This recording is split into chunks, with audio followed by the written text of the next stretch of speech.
Good evening, ladies and gentlemen. My name is Brett Keane, and I am not gonna make one fucking penny off of this broadcast that you're listening to right now. Because right now, financial gain is not what I am interested in. If you're listening to this broadcast on YouTube, you will notice that this broadcast, if it's uploaded by me, it's uploaded to a channel I don't give a damn about. Don't care if this channel gets false flagged. Don't care if it gets false DMCA'd. Don't give a shit. Do whatever you want with it. I won't even promote this fucking channel. I made this channel to metaphorically function as a suicide bomb.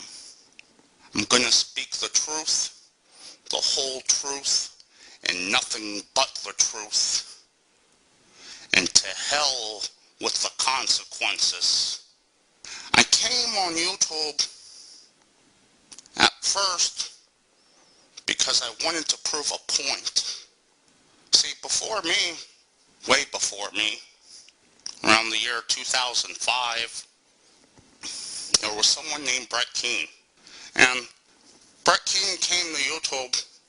He claimed that he was an established musician, a published author who would sign autographs at officially sanctioned book signings.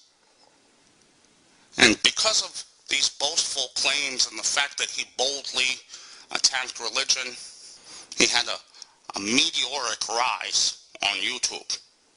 Right around that same time, another individual, known as the Amazing Atheist, he started broadcasting. Him and Brett were friends. They went back and forth, making videos to one another, complimentary of one another. Both Brett and the Amazing Atheist were scam artists in their own ways. The Amazing Atheist had a website before this not productive fiasco. I believe it was called Free Speech Videos. Same type of hustle he was working. But in the meantime, Brett's hands weren't exactly clean. Brett, too, was working his share of hustles. He was running an Amazon scheme where he would fake his own book reviews under magazine labels of which he was known for creating. It was maybe the stupidest thing I'd ever seen before in my life. It's like you're known for creating a catchphrase. The catchphrase was Serpent's Cradle. At the time, he had Serpent's Cradle everything. So you go to his Amazon books and you see a ton of book reviews. They're all positive, and they're all from Serpent's Cradle magazine. Serpent's Cradle magazine does not exist. Pretty obvious. Brett Keane was pulling off a scam, and Jones R99 was a user that exposed all of this along with another user named Straight Dope, both of which have been flagged to oblivion. So as I said, Brett Keane and the Amazing Atheist were still neck and neck. Well then, Brett Keane's criminal arrest records came out. And it turned out that Brett had had the most arrests in the city and state of Festus, Missouri, for domestic abuse. At the time, I don't know if he still holds the record for it or not. Brett had had numerous arrests at the request of his mother, who has now passed away, and his wife. As of late, I've noticed he's tried to blame some of these arrests on his father. That's not the case.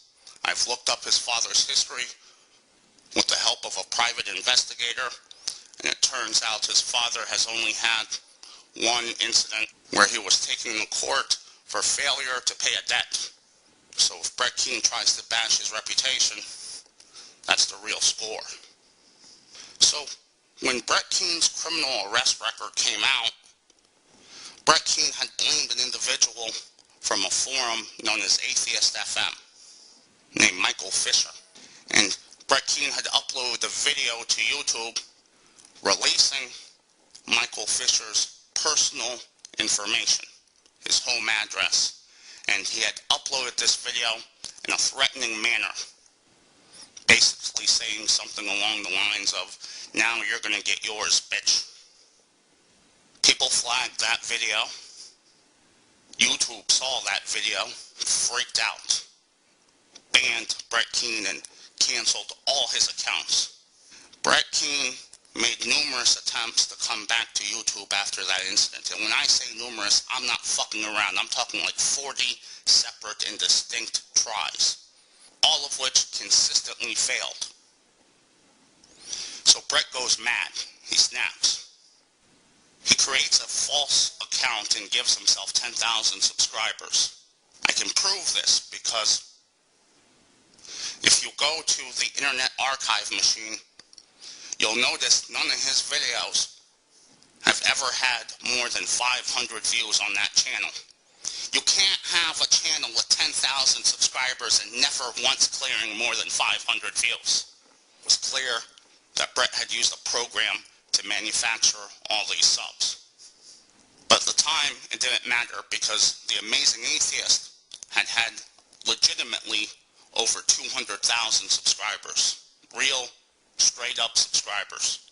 Due to the shame of having 10,000 subscribers and only a handful of views, Brett killed that channel and blamed it on flaggers and false DMCAers. So then, Brett snapped. He couldn't stand the thought of the Amazing Atheist getting away with every scheme he tried and becoming a legit millionaire. And oh yes, I am 100% sure the Amazing Atheist is in fact a bona fide millionaire.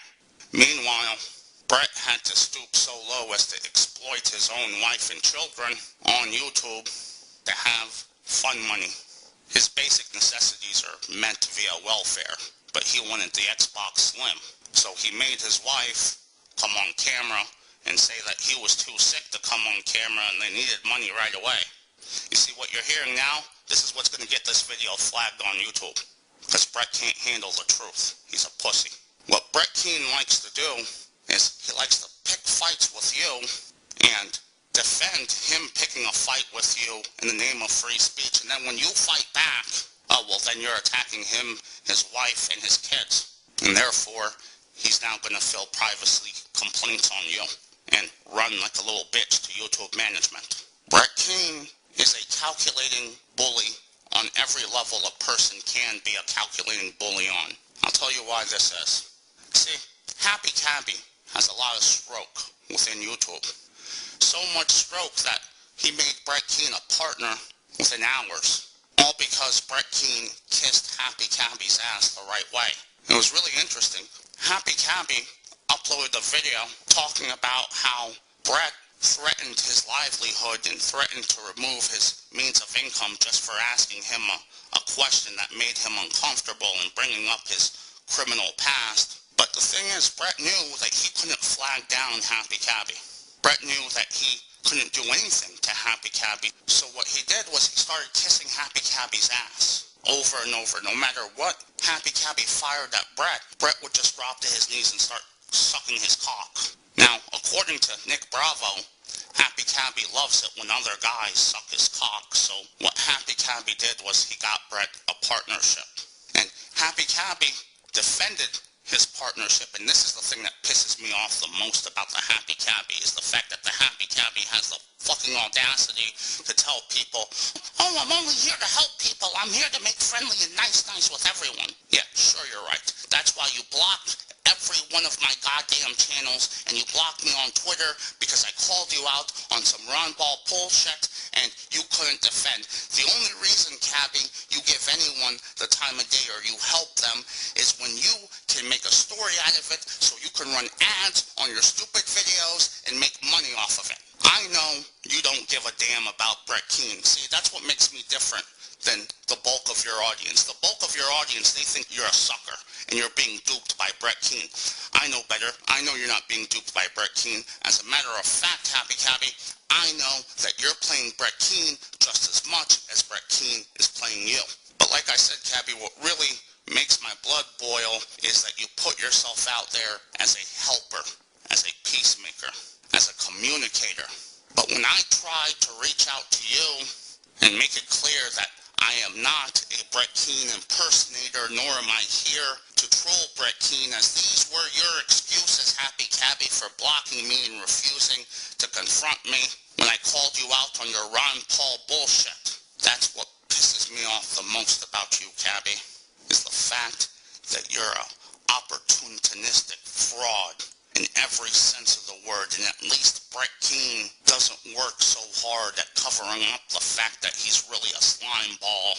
Right now, YouTube has me by the balls. This is the type of radio I want to give you people, where I tell it to you like it is. And I know doing this type of radio, there is no one, and I mean no one, who can beat me behind this here microphone. YouTube won't allow me to earn a living unless I'm willing to just put out G-rated and PG-rated bullshit. That's why my view count is shit right now.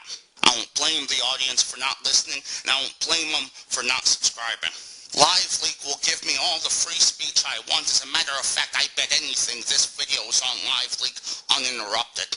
I opened up a new store exclusively for my UK listeners. I can't tell you what the store is on any of my LiveLeak videos because that would be considered outside promotion. So LiveLeak gives me free speech and nothing else. YouTube gives me self-promotion without free speech. Sooner or later, something is gonna give. I'm too damn talented to be contained. The weight of my sheer will alter this reality and turn things to my favor, because I am more man than all my enemies put together. And if I don't get a monetization deal with LiveLeak, no worries. I'm gonna put together my own website with my own sponsors who respect a man that tells it like it is, and who know that this man is a goddamn freight train behind this microphone, and it's only a matter of time before I crumple all my competition. You know that I'm 2 levels above you, baby. Love me, baby. I'ma make you love me, baby. Talking crazy ain't gonna get you nothing but choke. And that jealousy is only gonna leave you broke. So the only thing left now is God for these cats. And babe, you know you're too hard for these cats. I'ma win cause I'm too smart for these cats. While they making up facts, you making up flat.